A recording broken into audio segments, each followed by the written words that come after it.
everyone, it's Bev here. Welcome to a brand new video on the Bev Show YouTube channel. Thank you so much for clicking on and choosing to watch this video. In this video, I'll be going through my thoughts for every player move that occurred in this year's trade and free agency period. So let's not muck around. We've got a lot to get through. Let's get straight into it.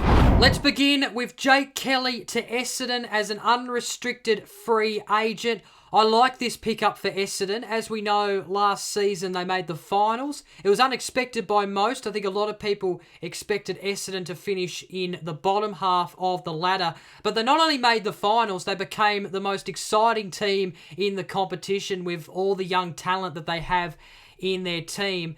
And I think with Jake Kelly being a medium defender coming into this Essendon team, it really adds strength and depth to their backline. They already have a great backline with the likes of Ridley, Laverde and also Redmond. But I thought at times this season their defence was exposed. They did concede, not in every game, but in some games they conceded a lot of points to the opposition.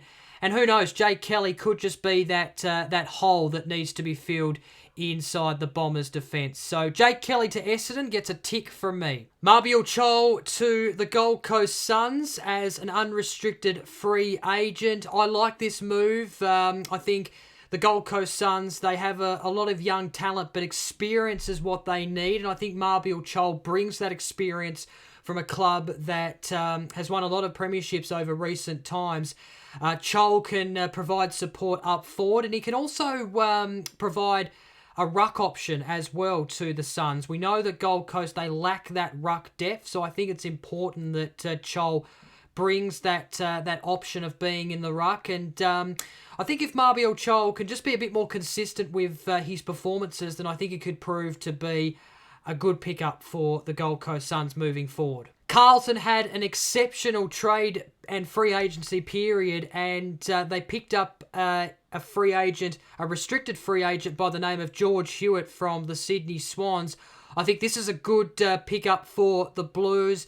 Obviously, their midfield is so reliant on Patrick Cripps and Sam Walsh. So to bring George Hewitt into the team, it brings running power and it also brings depth to the midfield, which is what Carlton need, especially if they are going to be playing finals very, very soon, maybe as soon as next season. Nathan Kruger to Collingwood from Geelong is a very interesting trade. We know that Collingwood really struggled in the forward line last season. They struggled to score and they struggled for targets up forward. And Nathan Kruger, well, even though he did play a bit of defence at Geelong, he is predominantly a forward. So you would probably expect him to play a bit more of a key forward role at Collingwood. But then again, he has those two roles up his sleeve, so he's versatile in that sense. Look, he's only played the 2 games in his AFL career. He only played the 2 games at the Cats, so it's hard to really know what he can do at Collingwood because we haven't seen a lot of him. So I guess he's just a bit of a wait and see for now. Jeremy Finlayson left the GWS Giants and went to Port Adelaide. And I must admit at first I thought this trade was a bit iffy because Port Adelaide do have a lot of forwards in their team. But now that Peter Laddams has left that team, this trade just makes a little bit more sense. He can sort of replace him in a way. Jeremy Finlayson will add a lot of forward power to that Port Adelaide team. He scored 90 goals from 66 games, so that's a pretty good effort. And I think this trade is a good one. Luke Dunstan went to Melbourne as an unrestricted free agent. A bit disappointing he never got a real crack at St Kilda. I mean, he never really got enough game time, I didn't think, and he probably deserved a bit more game time at St Kilda. But now he's left that club and he's gone to Melbourne. And, I mean, Melbourne got him for nothing. So, I mean, it's a win-win, really. He adds midfield depth to what is already a strong midfield group there at Melbourne. He probably replaces Nathan Jones when you really deeply think about it. I guess the only little question is how much game time is he going to get? I mean, you know, Petrarca, Viney, Brayshaw, Oliver, you know, they're very big parts of that Melbourne midfield and it's going to be really hard to push them out. But then again, injuries do happen throughout the course of an AFL season, so he might find a way in that way, or maybe he'll play another role, I don't know. But given Melbourne got him for nothing, I mean, it's a bit of a win-win pickup, if you ask me. The big move of the trade period was Adam Cerra to Carlton, and this is a huge get for the Blues. As I mentioned before, they are so heavily reliant on Sam Walsh and Patrick Cripps in the midfield. So you add not only George Hewitt, but also Adam Cerra into that midfield. I think it makes for an improving midfield moving forward. He's only 22 years old as well. He's a gun midfielder, and I still believe he's got huge improvement to come. So he can be an even better player than he has been at the Dockers. He's definitely worth giving up pick 6 to get him into the team. So a huge, huge get for the Blues, and I can't wait to see how he goes next season and beyond. Adam Cerra leaves the Dockers. Will Brodie heads to the Dockers, and look, Will Brodie could be a possible Adam Cerra replacement. He is a midfielder, but he's only played the 25 matches at the Gold Coast Suns, and that was due to injuries and also form as well. So how good he will be at the Dockers is a little bit unknown to me. He's a bit of a wait-and-see sort of prospect at the moment. Tim O'Brien to my beloved Western Bulldogs. I'm sure you're all dying to hear my thoughts on this move. Of course, Tim O'Brien went to the Western Bulldogs as an unrestricted free agent, and I'm optimistic about this move because Tim O'Brien, he has the potential to add a bit of depth to that back line, which has lacked height not only last season but also going back before last season. He not only can play defence though, he can also play up forward as well. So he brings that versatility to the Dogs outfit. You know, Josh Bruce is going to be out for probably most likely the first half of the season. So if we do need someone to go forward, even though we do have forward depth, Tim O'Brien could be the one to go forward. But you would have to think he'll probably play a bit more of a defensive role with the Western Bulldogs next season and beyond. But I love the versatility, and I'm optimistic about what he can bring to the red, white and blue. So time will tell whether he is a successful pickup or not, but I mean, the Dogs got him for nothing, so he's worth a go. Lewis Young left my beloved Western Bulldogs and went to Carlton and has the potential to be used as support in the backline for the likes of Jones and Wiedering, who are vital key parts of that Carlton defence. He could potentially provide a ruck option as well, although I'm not really sure if he was successful in his ruck role at the Western Bulldogs, especially this season just gone. He's only played the 24 games, so he's a bit of a wait and see at Carlton. I'll be honest, I'm not really sad to see him leave the Western Bulldogs. Sounds a bit harsh, but that's just how I feel. Sam Petreski-Seaton to the West Coast Eagles really is yet to reach his full potential, it's fair to say, but a fresh start at West Coast could change that. He could turn his career around at the Eagles.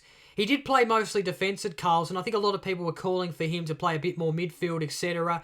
And I think that could be the case at the Eagles. So he's a bit of a wait and see. Whether he is a successful trade or not, I'm not sure. But if he can, provide a bit of spark in that midfield and maybe even up forward as well, then he could prove to be a good pickup for the Eagles. But he's a wait and see at the moment. Robbie Tarrant to Richmond. I like this move. Obviously, Richmond still feel that they are in a premiership window. And Robbie Tarrant's been a bit unlucky not to make the All-Australian team in recent times. But with the likes of Basher Hawley and Asprey retiring, to bring a defender like Robbie Tarrant into the Richmond team is very smart, I think. Obviously, he comes in and will play a vital role. North Melbourne gave up Robbie Tarrant, but they got Callum Coleman-Jones in return, and I think it's a good pickup because we all know he's a promising forward. He showed that in that game against the Crows in round 11 where he kicked a bag of 4 goals after not playing for some time. He'll add more depth to North Melbourne, especially in their forward line, and he could also provide a ruck option as well. A backup ruck option to Todd Goldstein, who is probably towards the end of his career, it's fair to say. Patrick Lipinski to Collingwood from the Western Bulldogs. He's a promising player. I wish he stayed at the Western Bulldogs, but he's just not getting the opportunities. And, I mean, it makes sense because the Western Bulldogs have such a strong midfield, so much depth, and, you know, I would have loved to see him stick around and try and get himself into the team, but it is a hard task. So it makes sense that he leaves and goes to another team, and I think he's going to get a lot more opportunity at Collingwood. I think he's a promising player, so he's the future of that Collingwood midfield, especially with Pendlebury and Sidebottom, you know, towards the end of their careers. He can come in, really develop under their wing, and then once they leave, he might be in a position where he's developed into a much better midfielder, maybe an elite midfielder perhaps. He's definitely a good get for Collingwood, and like I said, I'm sad to see him leave, but it makes sense given he didn't get much opportunity at all at the mighty red, white and blue, and it's probably going to stay that way for some time. Jordan Dawson to Adelaide from the Sydney Swans. I think this is a massive get for the Crows. I'm a big fan of Jordan Dawson. I think he's a very good player, a talented young player. He had a breakout season in 2021. I remember the game against the Western Bulldogs. He absolutely destroyed us that day at Marvel Stadium. He's a great talent, as I said, and he'll be a welcome addition. Darcy Fort to Brisbane is an interesting trade. I think it's a decent trade. I mean, he will be able to provide support to Oscar McInerney instead of Joe Daniher, who pitched in the ruck at various stages the season just gone. And I must admit, Joe Daniher was hopeless in the ruck, absolutely hopeless. And that's not where he should be playing. He should be parked up forward, and that's the only role he should play in this Brisbane team. So it's a positive on that front, but Darcy Fort's only played 8 games. That was for the Cats.